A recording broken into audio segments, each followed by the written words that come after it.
प्रिय दर्शकों, मैं अशोक मिश्रा, श्री राम ज्योतिष संस्थान चैनल पर आप सभी लोगों का हार्दिक स्वागत है। आज हम एक विशेष महत्वपूर्ण विषय पर चर्चा करेंगे, वह है काल सर्प योग। वास्तव में काल सर्प योग क्या होता है और काल सर्प योग कितने प्रकार के होते हैं, इसके बारे में विशेष चर्चा करेंगे कुंडली के माध्यम से, मतलब थियोरेटिकल एंड प्रैक्टिकल दोनों साइड से। तो पहले हम एक कुंडली बना लेते हैं और उसके बाद फिर बाद में उस पर हम चर्चा करते हैं।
जब कोई भी कुंडली में, किसी भी कुंडली में सभी ग्रह जो है राहु केतु के एक साइड में, राहु केतु के धुरी में आते हैं, तो उसमें जो है काल सर्प योग बनता है।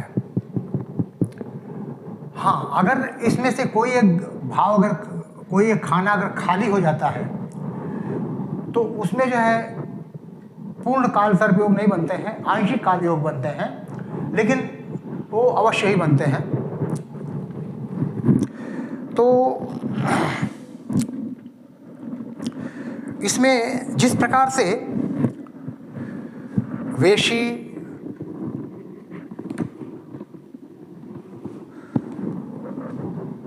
जिस प्रकार से वेली,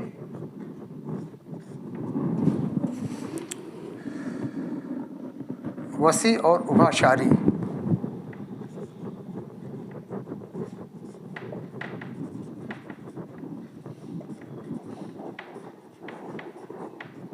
उभयचारी, ये योग बनते हैं। जैसे सूर्य के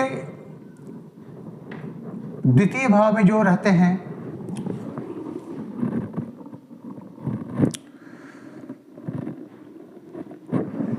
चंद्रमा के सूर्य के एक ओर, जैसे अभी ये है,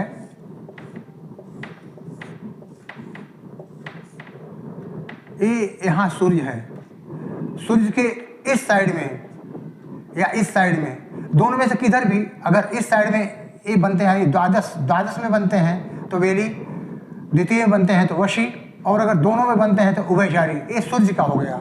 इसी प्रकार चंद्र का भी है, इसी प्रकार चंद्र का भी है, अनफा, सुनफा, दुर्धरा और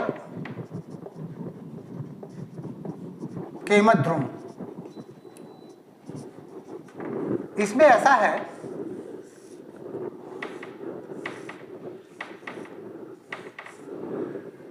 समझो चंद्रमा यहां पर है, चंद्रमा के अगर द्वितीय जो है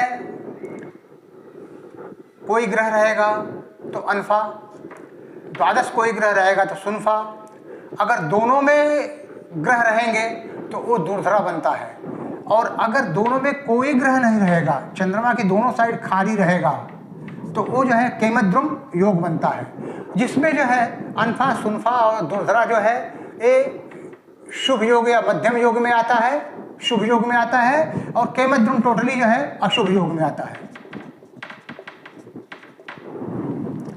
तो इसी प्रकार जो है काल सर्प योग भी योग है।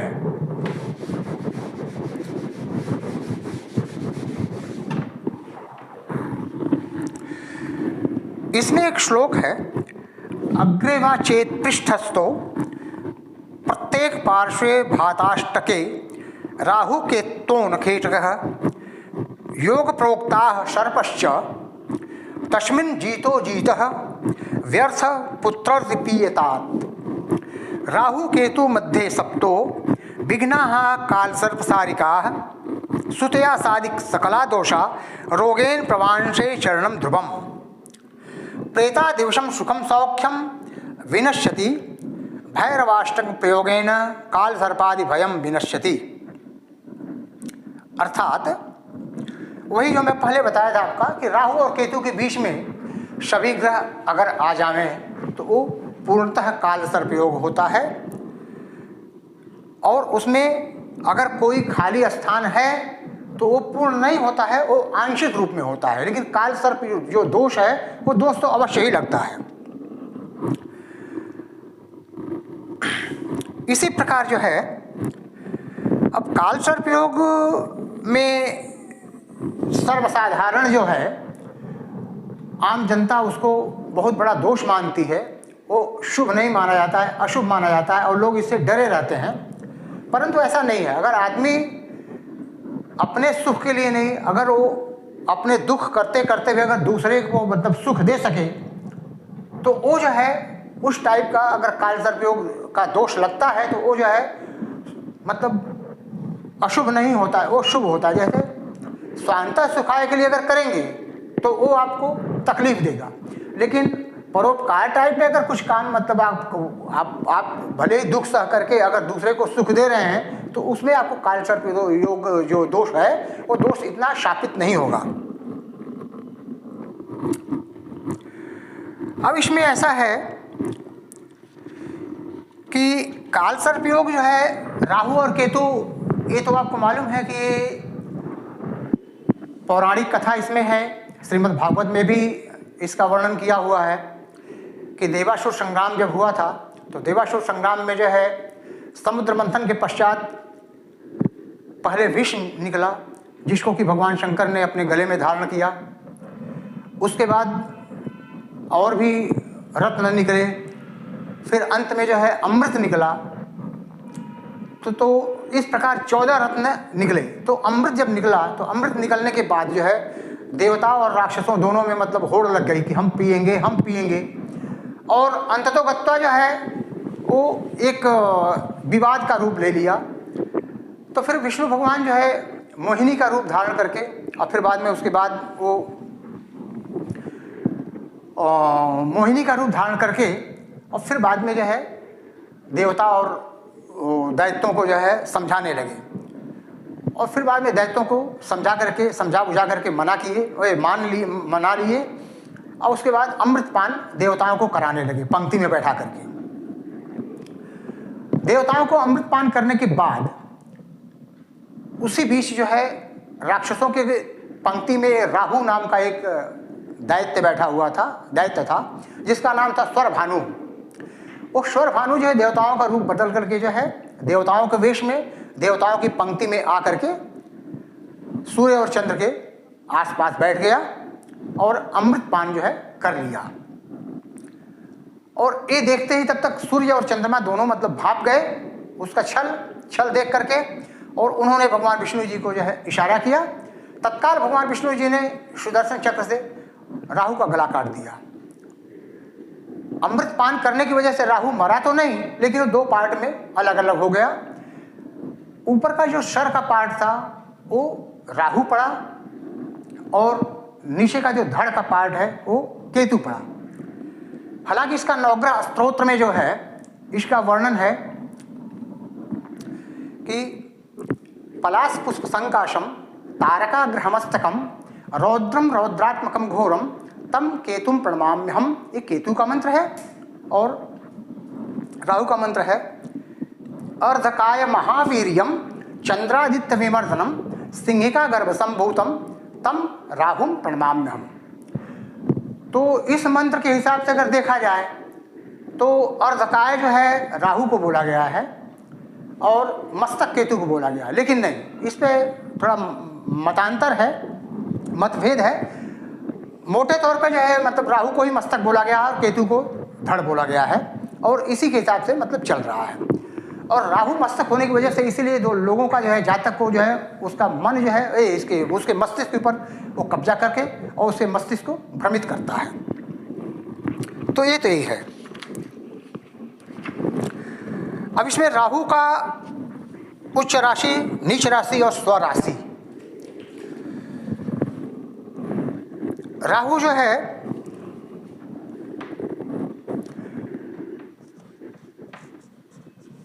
राहु कन्या राशि में, कन्या राशि इनका स्वराशि है और मिथुन उच्च राशि है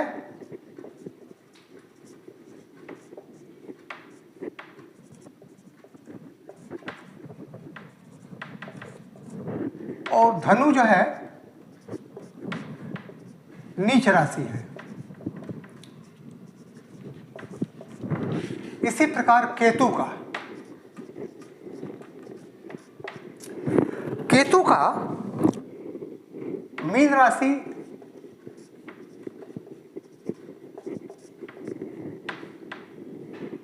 स्वराशि है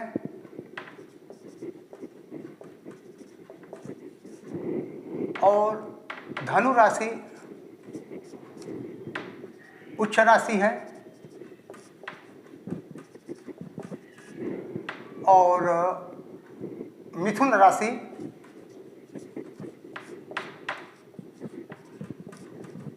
नीच राशि है। इसके मित्र और शत्रु कौन कौन है? तो राहु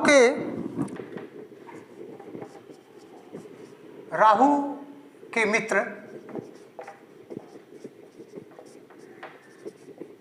शनि, बुध, शुक्र, और शत्रु कौन है?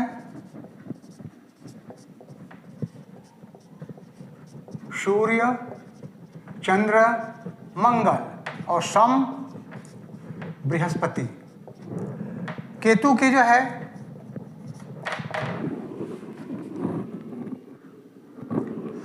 केतु के मित्र जो है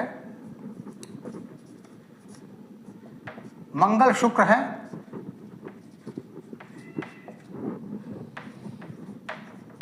सम बृहस्पति है और शत्रु जो है रवि, शनि और राहु है।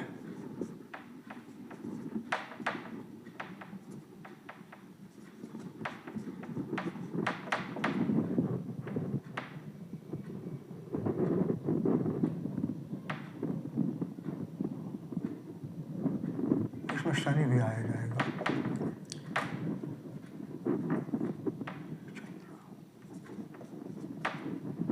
ठीक है।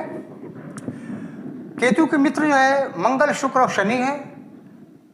सम में बृहस्पति है और शत्रु में सूर्य, चंद्र, राहु है। ये तो हो गए मित्र। ये यहाँ हो गए उच्च राशि, नीच राशि और स्वराशि। यहाँ हो गए राहु के मित्र और शत्रु। अब आगे जो है आपका टॉपिक दुर्भाग्य पे आ रहा है। काल सर्प योग से शापित जो भी जातक होते हैं तो वो उनमें दुर्भाग्य योग ही लगता है, क्योंकि वो मतलब तकलीफ ही देते हैं, इसलिए उसको दुर्भाग्य ही बोला जाता है।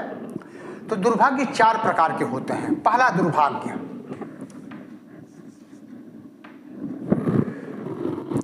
दुर्भाग्य ये है कि शारीरिक हीनता,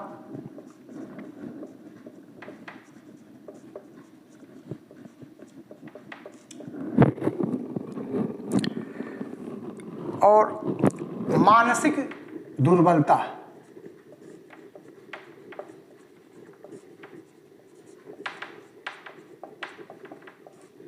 ये पहला दुर्भाग्य। इसमें क्या होता है कि जातक जो है शरीर से हीन रहता है। हीन मीन्स स्वास्थ्य ठीक नहीं रहता है, चोट चपेट हमेशा लगा रहता है, दुर्घटना हो जाता है, और उसके बाद उसकी वजह से मानसिक तनाव, मानसिक दुर्बलता मतलब रहता है। ये दुर्भाग्य नंबर 1। दूसरा दुर्भाग्य क्या है कि कठोर परिश्रम करने के बाद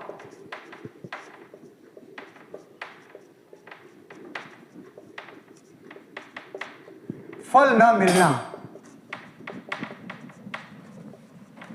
फल न मिलना, और धन के लिए तरसना। तीसरा सप्तम भाव से रिलेटेड है कि पति पत्नी में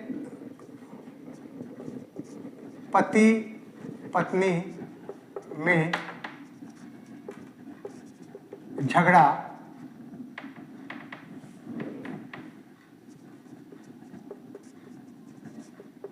कलह प्रिय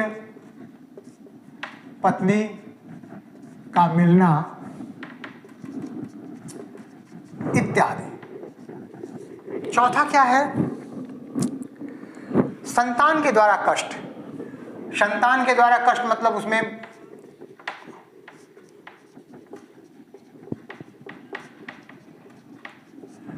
इसमें संतान मतलब माता पिता को कष्ट देना, अपने कर्मों से कष्ट देना। संतान चाहे जो है वो गलत काम मतलब उसमें वो अपने जो गलत कर्म से माता पिता को तकलीफ देना, समाज में उसका नाम खराब होना, उसकी बुद्धि काम न करना, पढ़ाई न करना, या सबसे मेजर है कि वो माता पिता को या संतान के लिए ही तकलीफ होना कि हमारे पास संतान नहीं है, क्योंकि निसंतान योगी बनाता है। तो इस प्रकार 4 प्रकार के दुर्भाग्य होते हैं जो कि मोटे तौर पे इसमें बताया गया है। और अब इसमें देखिए आगे, ये तो पूर्व में बता चुका हूं कि राहु को, सर्प का जो मुंह जो है उसको राहु माना गया है और धड़ को केतु माना गया है। इसी वजह से जातक के भाग्य निर्माण में राहु और केतु का बहुत बड़ा योगदान है। वो किस प्रकार है? जातक के विंशोत्तरी दशा में, मतलब ऋषियों ने दशा अध्याय में विंशोत्तरी दशा में राहु का उम्र जो है अवधि 18 वर्ष का दिया है। 18 वर्ष की अवधि इसीलिए दिया है कि इसमें जातक को राहु या इसी प्रकार शनि का जो है 19 वर्ष का दिया हुआ है। शनि देव, राहु, ये दोनों लोग जो है जातक को दंडित करके उसको सन्मार्ग पर ले जाते हैं और उसका मन शुद्ध करते हैं, उसके पाप कर्मों का जो है शमन करते हैं। तो एक तरह से अगर देखा जाए, अच्छा इसी प्रकार अष्टोत्तरी में 12 वर्ष का भी दिया गया है। विंशोत्तरी में राहु का 18 वर्ष दिया हुआ है और अष्टोत्तरी में 18 वर्ष का दिया हुआ है। तो इस प्रकार जो है इसका मेन कारण वही है जो आपको मैं बताया था। सर्प का जो है हमारे जीवन पे इतना महत्वपूर्ण स्थान है कि हम लोग सर्प को नाग देवता के रूप में उनका पूजा करते हैं। विशेषकर हमारे हिंदू धर्म में जो है नाग पंचमी के दिन उनका पर्व मनाया जाता है, जिसमें कि नाग का जो है सिंबल बना करके उनकी पूजा की जाती है। उसमें उस दिन दूध लावा वगैरह चढ़ता है, तो एक विशेष पूजा होता है। और दूसरी बात यह है कि पुराणों में भी भगवान विष्णु जी के ऊपर, भगवान विष्णु जी जो है नाग के जो है शैया पे विराजमान होकर के मतलब शयन कर रहे हैं, मतलब उनके ऊपर जो है नाग जो है छाया रूप में हमेशा मतलब अनवरत जो है कंटिन्यू चिरकाल से रह रहा है। इसी प्रकार भगवान कृष्ण जी जब वहाँ पे क्या बोलते हैं यमुना जी पार करते हुए, वसुदेव जी जब पार करते हुए भगवान कृष्ण जी को ला रहे थे वृंदावन में, तो उस टाइम भी मतलब नागदेव में शेषनाग जी मतलब अपनी फन से जो है उनका छाया रूप में मतलब वर्षा से उनको बचाया, भगवान कृष्ण जी को भी। तो ऐसे अनेकों उदाहरण है। तो इस प्रकार नाग का जो है यानी सर्प का हमारे जीवन पे महत्वपूर्ण सहयोग है, योगदान है। इसी वजह से हम उनको देवता मानते हैं और मित्र मानते हैं और उनकी पूजा भी होती है। अच्छा, अब जो है इसमें योग के ऊपर आते हैं। काल सर्प योग में ऐसा कोई जरूरी नहीं कि सब नकारात्मक योग ही होते हैं, उसमें सकारात्मक योग भी होते हैं। वो इस प्रकार है कि जैसे कुंडली में मैं बता दे रहा हूं,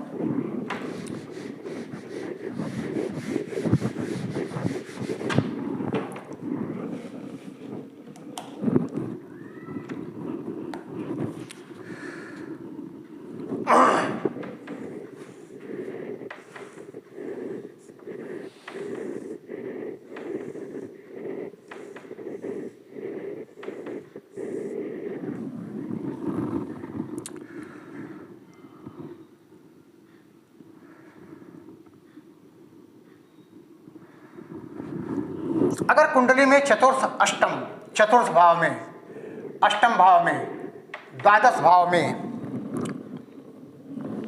अगर राहु बैठा हो,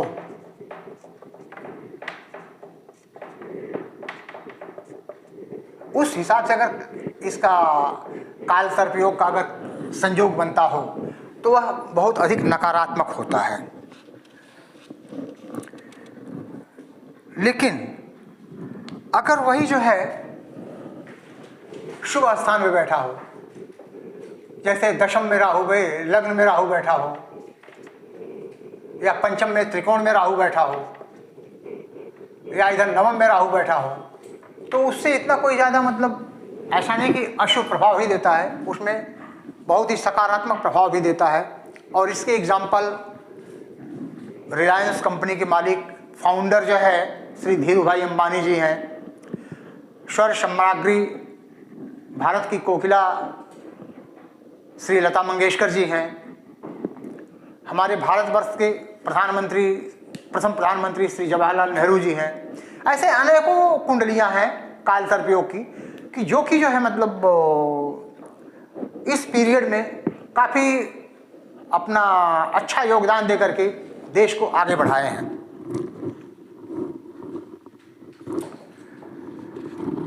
अब इसमें काल सर्प योग कुंडली का पहचान कैसे करेंगे?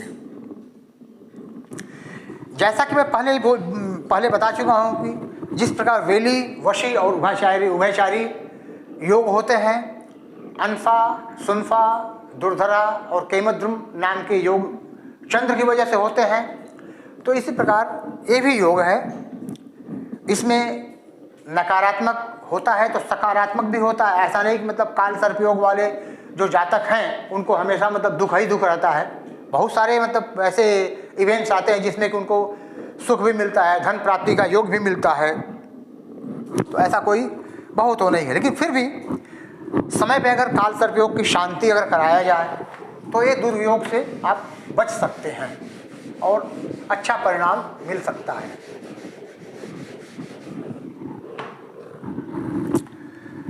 आपको एक कुंडली के माध्यम से जो है आपको मैं बता भी दिया था कि कुंडली में आंशिक कुंडली कैसा है और काल सर्प योग का पूर्ण कुंडली कैसा है। वो तो मैं थ्योरी में बताया ही था कि आंशिक कुंडली में अगर जो है राहु केतु की धुरी में अगर कोई खाना खाली बचता है तो उसमें वो आंशिक काल सर्प योग होता है। और अगर पूर्ण सभी राहु केतु के अंदर जितने भी खाने हैं सब खाने में ग्रह बैठे रहते हैं तो वो पूर्ण काल सर्प योग बनता है। अब जो है आपको हम काल सर्प योग के प्रकार बता रहे हैं, कितने प्रकार के होते हैं। तो काल सर्प योग को प्राचीन विद्वानों ने 12 प्रकार से माना है।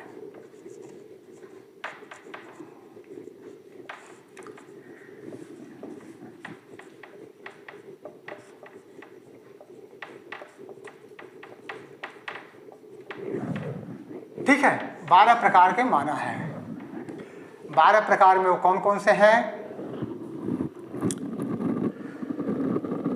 अनंत, कुलिक, वासुकी, शंखपाल,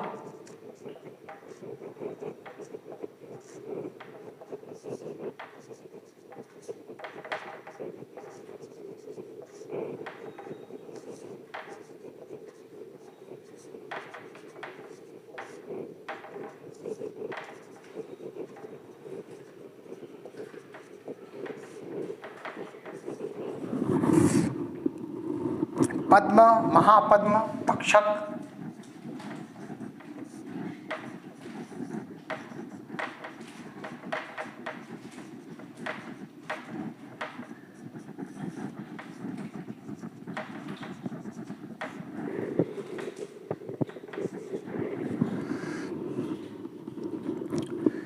करकोटक, शंखचूर्ण, घातक,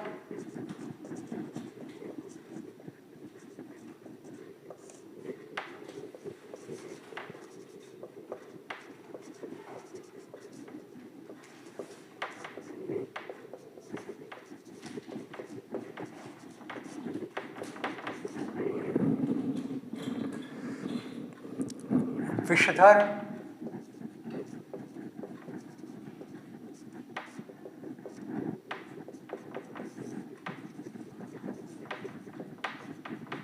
और शेषनाग। इतने प्रकार के काल सर्प दोष को नाम दिया गया है। आगे इनका मैं विवरण बताऊंगा कुंडली के माध्यम से कि कैसे पहचानेंगे आपके ये एक काल सर्प दोष लगा हुआ है, मैं आगे बताता हूँ।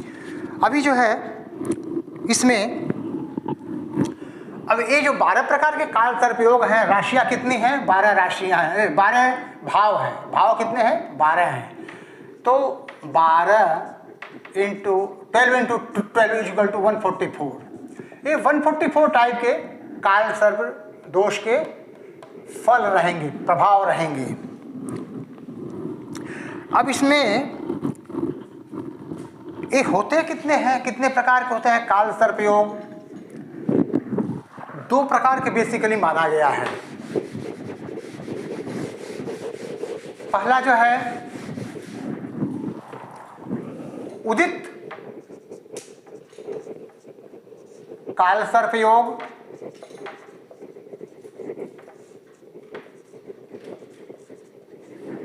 और दूसरा अनुदित काल सर्प योग।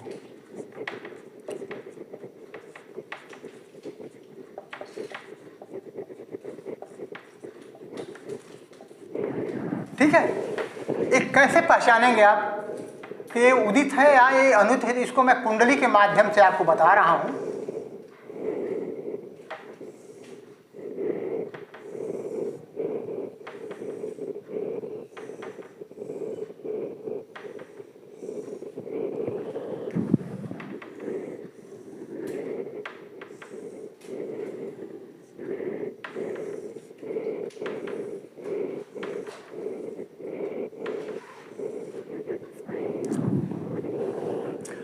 मान लीजिए कि यहाँ राहु बैठा हुआ है, यहाँ केतु बैठा हुआ है, तो उदित में कैसे जाएगा? राहु इधर से जाएगा। यहाँ जैसे बाई चांस ये अगर 1 2 3 4 5 6 7 8 9 10 11 और 12, तो राहु वक्र होकर के मतलब उल्टा चलता है। एक्चुअल जो है जनरली हम लोग कैलकुलेट करते हैं तो इस मतलब अपना क्या बोलते हैं लेफ्ट साइड से कैलकुलेट करते हैं, मतलब एंटी क्लॉकवाइज, और ये जो है क्लॉकवाइज में चलता है। तो राहु जो है मेष राशि से पहले मीन में जाएगा, मीन से फिर बाद में कुंभ में आएगा, कुंभ से फिर बाद में इसमें जाएगा, क्या बोलते हैं मकर में जाएगा। और यहाँ पर सभी अगर ग्रह हैं, सूर्य, बुध, शुक्र, चंद्र, मंगल, बृहस्पति और शनि, तो मकर में जाने के बाद फिर बाद में वहाँ से धनु में आएगा, धनु से वृश्चिक में जाएगा, वृश्चिक से तुला में जाएगा, तुला से इधर जाएगा, क्या बोलते हैं, हाँ, कन्या में जाएगा, और ऐसे आगे जो है ग्रहों को ग्रसित करते हुए फिर अपनी जगह पे जाएगा। और साइमल्टेनियसली केतु भी, जैसे जैसे राहु यहाँ भ्रमण करता रहेगा वैसे केतु भी इधर भ्रमण करता रहेगा।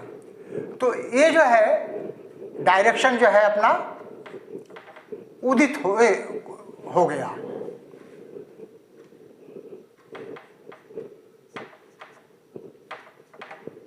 ठीक है। और इसी प्रकार अनुदित में कैसा है,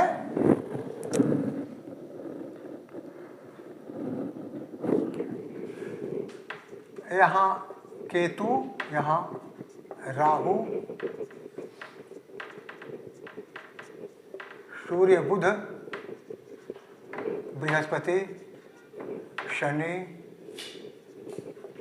मंगल, शुक्र, चंद्र, 1 2 3 4 5 6 7 8 9। ठीक है।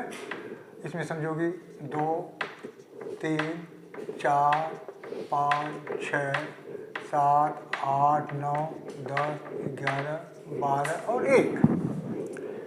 तो इसमें जो है अब यहाँ राहु कैसे जाएगा, इधर से जाएगा। इसका डायरेक्शन कैसा है, ऐसे ही है। जैसे केतु यहां बढ़ेगा वृषभ से मेष में, मेष से मीन में, और वैसे ही राहु यहां से बढ़ता जाएगा वृश्चिक से तुला में, तुला से कन्या में, कन्या से सिंह में, सिंह से कर्क में, कर्क से मिथुन में, और मिथुन से वृषभ में। और इधर ये भी साइमल्टेनियसली ये भी बढ़ता रहेगा मीन से कुंभ में, कुंभ से मकर में, मकर से धनु में, धनु से और वृश्चिक में। तो ये आपका डायरेक्शन ऐसा रहेगा। मतलब ये इसमें जो है राहु यहाँ रहेंगे, केतु यहाँ रहेंगे। पहले राहु मूव करेगा और इसमें पहले केतु मूव करेगा। तो ये फर्क है अनुदित और उदित काल सर्प योग में। तो अभी जो है आप लोगों को उदित और अनुदित काल सर्प योग के बारे में बताया। अभी समयाभाव की वजह से हम जो है मतलब इसके ये पार्ट 1 है। पार्ट 2 में जो है पूरा सभी काल सर्प योग कैसे पहचानेंगे आप कुंडली के माध्यम से उसको बताता हूं और 1-2 एग्जाम्पल देता हूं। आशा है कि आप सब लोग इसको समझे होंगे। वीडियो पूरी तरह से पूरा देखने के बाद ही आपको समझ में आएगा, और थॉरली अगर चेक करेंगे, थॉरली अगर सुनेंगे तो फिर बाद में आप अच्छी तरह से समझ जाएंगे। धन्यवाद।